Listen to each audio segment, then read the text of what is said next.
একদিন ধরে অনেক বৃষ্টি হচ্ছিল।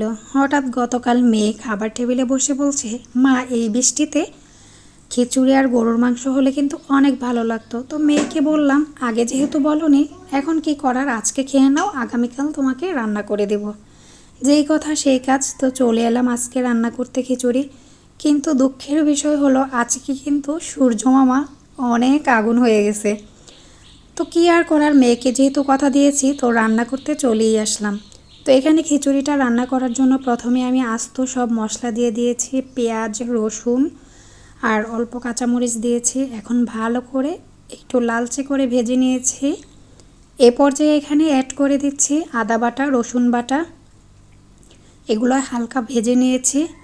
এখন শুকনো মরিচ, হলুদ, ধনিয়া, জিরা, গরম মশলার গুঁড়া, লবণ সব কিছু একসাথে দিয়ে একটু ভেজেই আমি চাল আর ডাল দিয়ে দিয়েছি। তো এখানে আমি সেদ্ধ চাল ব্যবহার করছি, আর এই খিচুড়িটা সেদ্ধ চাল দিয়েই ভালো লাগে।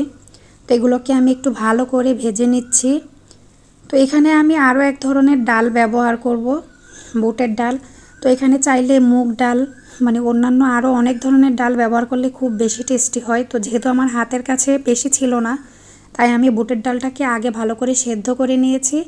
আর এটাকে ভালো করে ভেজে নেওয়ার পরে চালগুলোকে এই বুটের ডালটা পানি সহ আমি অ্যাড করে দিয়েছি। তো আমি এখানে আরও একটু গরম পানি দিয়ে দিয়েছি প্রয়োজন অনুযায়ী।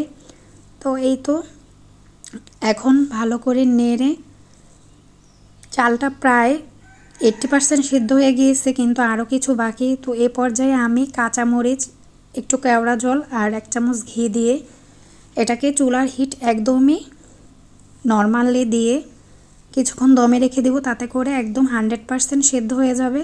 আর এই তো এখন এটাকে আমি নেড়ে দিয়েছি আর চুলাটাও অফ করে দিয়েছি। আমাদের খিচুড়ি কিন্তু একদমই রেডি। তা এখন এই তো গরম গরম খিচুড়ি